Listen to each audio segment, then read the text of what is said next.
Hallo aus Asunción an die ganze Welt. Mein Name ist Armin und ich habe mir vorgenommen, diesen Kanal hier zu starten. Worum geht es bei diesem Kanal? Also erstmal geht es darum, dass ich hier in Paraguay bin für mein Auslandssemester und wenn das gut läuft mit dem Kanal, mache ich dann vielleicht auch weiter mit Reisen. Also warum bin ich denn überhaupt in Paraguay? Warum ausgerechnet Paraguay? Und das wurde ich jetzt häufiger gefragt. Vor 2 Jahren bin ich im Rahmen einer Studienreise mit meiner Hochschule hierher gekommen nach Paraguay und habe mir auch die Uni angesehen, die Universidad Nacional de Asunción, wo ich jetzt auch mein Auslandssemester machen werde.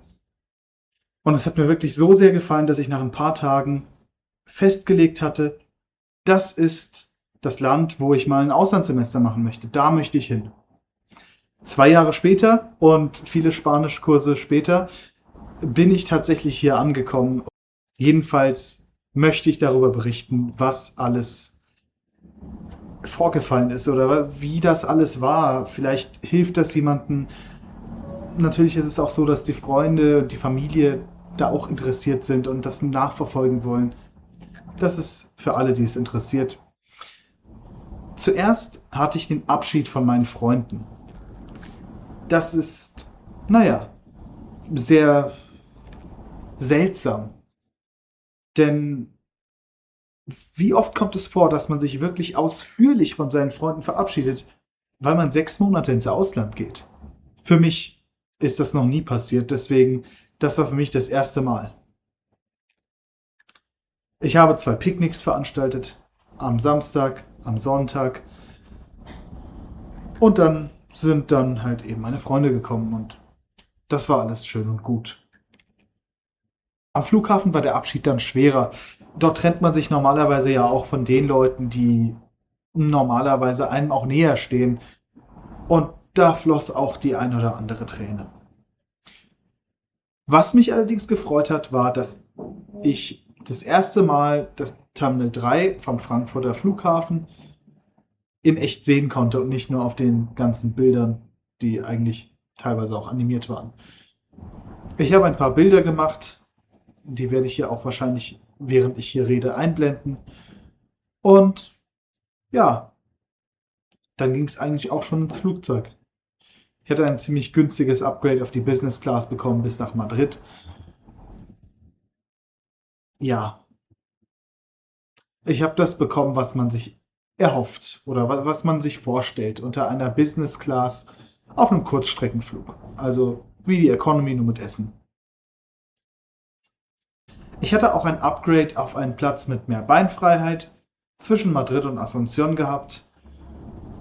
Aber trotz alledem war der Flug jetzt nicht Weltklasse.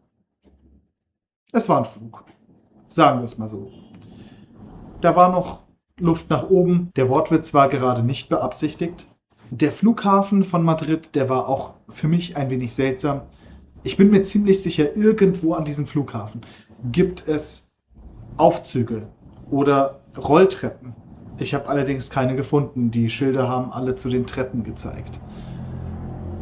Außerdem fand ich es auch sehr, sehr seltsam, dass am Flughafen von Madrid zwar eigentlich 24/7 Betrieb ist, trotzdem die meisten Geschäfte aber nur bis 19 Uhr offen haben. Als ich also so um 22, 23 Uhr ankam, war alles geschlossen, bis auf ein Burger King, bei dem die Bestellterminals größtenteils nicht funktioniert haben. Und da hätte ich sehr lange warten müssen. Deswegen habe ich mir für 4,50 € ein Dreiviertel Liter Wasser geholt. Was auch nicht günstig war. Letzten Endes bin ich ja aber gesund und munter in Asunción angekommen.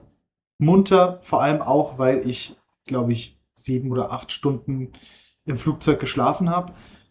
Jedenfalls kommt man dann in Asunción an und muss erstmal durch die Passkontrolle. Und da muss ich erstmal erklären, dass ich Student bin und dass ich das ein Semester mache, bis wann ich bleibe, wo ich bleibe. Was auch nochmal ein bisschen schwierig ist, weil ich jetzt gerade noch provisorisch bei einem Freund übernachte, bis ich eine Wohnung finde, aber es sieht gerade vielversprechend aus.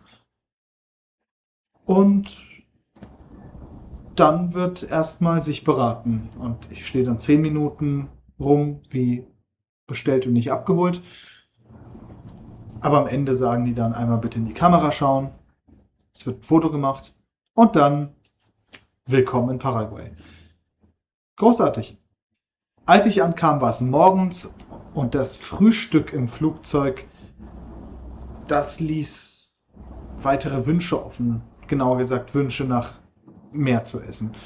Deswegen sind wir vom Flughafen aus direkt zu einem Restaurant gegangen, wo es auch Frühstück gab und da habe ich dann was typisch Paraguayisches gegessen und zwar ein Bijou mit Cocido mit Milch. Also Cocido ist quasi Mate. Mate kennt man, glaube ich. Die meisten kennen es eher als Erfrischungsgetränk, aber ich meine jetzt den Mate-Tee. Und der wurde dann in Pulverform womöglich in Milch eingerührt. Es gibt da verschiedene Arten, das zu machen. Ich vermute, es war in Pulverform. Ein Bijou ist quasi so eine Art Pfannkuchen, aber mit Tapioca-Stärke und hauptsächlich auch paraguayischem Käse, der ein bisschen mehr Fett hat als die Käsesorten, die wir aus Europa kennen. War auf jeden Fall sehr lecker. Ich habe jetzt auch ein bisschen versucht, mich einzuleben und habe gestern sogar meine SIM-Karte bekommen, habe dankenswerterweise auch eine Nummer bekommen, die man sich sehr gut merken kann. Und morgen ist mein erster Tag an der Uni. Ich weiß, wenn ich das Video hochlade, ist gerade schon Montag in Deutschland wahrscheinlich, aber hier wird es wahrscheinlich noch Sonntag sein. Ich werde meinen Zeitplan ein bisschen anpassen müssen, damit die Videos wirklich sonntags in Deutschland ankommen. Das bedarf noch etwas Justierung. Morgen ist jedenfalls mein erster Tag an der Uni. Ich bin ein bisschen nervös. Es wird eigentlich nur eine Einführungsveranstaltung werden und dann kriege ich auch noch mitgeteilt, wie mein Stundenplan aussieht. Beziehungsweise ich wähle 2 Kurse, weil 2 Kurse, die ich gewählt habe, doch nicht stattfinden. Deswegen muss ich 2 andere wählen und das werde ich dann morgen auch machen nach der Einführungsveranstaltung und habe dann auch meinen Stundenplan.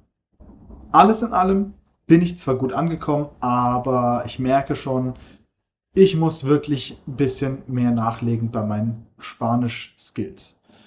Und ich hoffe, ich kann mein Spanisch wirklich aufbessern. Verständigen kann ich mich im Alltag jedoch schon. Und jetzt noch vielleicht etwas, was interessant sein könnte für einige Leute, nämlich, dass das Leben hier ein bisschen anders ist und ich mich noch gewöhnen muss. Ich habe jetzt so eine Liste gemacht und ich werde die jetzt mal durcharbeiten. Das ist ziemlich schnell. Erstens, wie geht's? Auf Spanisch sagt man ¿qué tal? Und das bedeutet, wie geht's? Eigentlich sagt man das so. Hier in Paraguay ist es eher eine Begrüßung und manchmal wird da auch einfach mit bien geantwortet. Naja, es ist eine Begrüßung, wie ich es auch aus einigen englischsprachigen Ländern kenne, dass da eben quasi gefragt wird, wie es einem geht, aber es eigentlich nur eine Begrüßung ist. Wasser. Das Wasser ist in einigen Orten nicht wirklich trinkbar. Allerdings hier in dieser Wohnung ist das Wasser genießbar, mehr oder weniger. Allerdings ist da sehr viel Chlor drin und deswegen schmeckt das nicht so gut.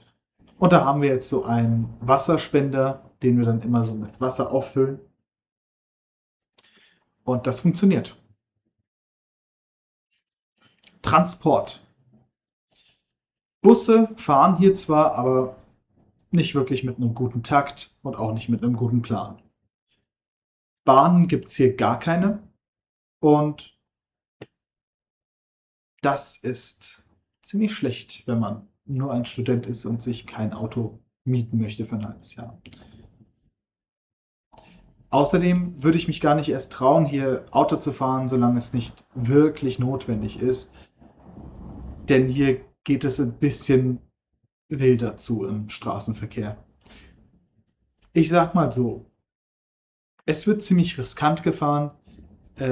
Geschwindigkeitsbegrenzungen sind nicht immer eingehalten worden von den Leuten bisher, von dem, was ich gesehen habe. Und Blinker setzen, das ist sehr wichtig, weil sonst kriegst du Ärger mit den anderen Autofahrern. Das ist Vielleicht mal auch was Positives dazu. Deswegen muss man eben mit dem Auto fahren. Man ist hier auf das Auto angewiesen. Und wenn man keins hat, kann man sich ein Uber bestellen.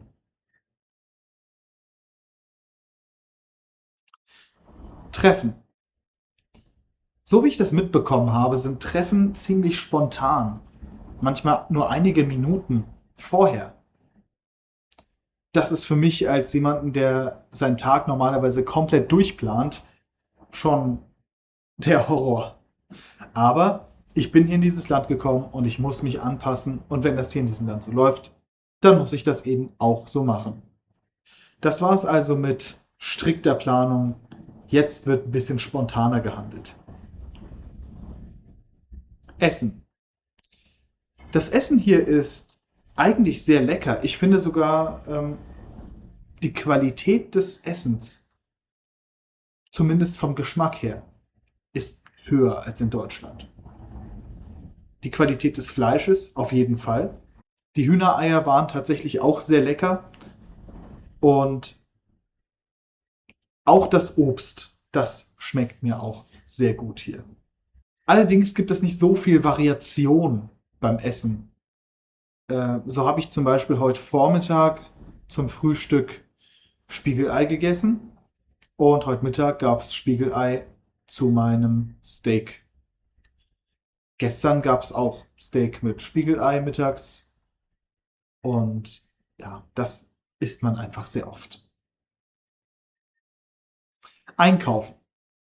Einkaufen ist eigentlich ziemlich einfach. Die Supermärkte ähneln an Walmarts oder ähnliches aus den USA oder Kanada. Tatsächlich gibt es auch sehr viele Cashback-Programme in Paraguay, wenn du bei einer bestimmten Bank bist.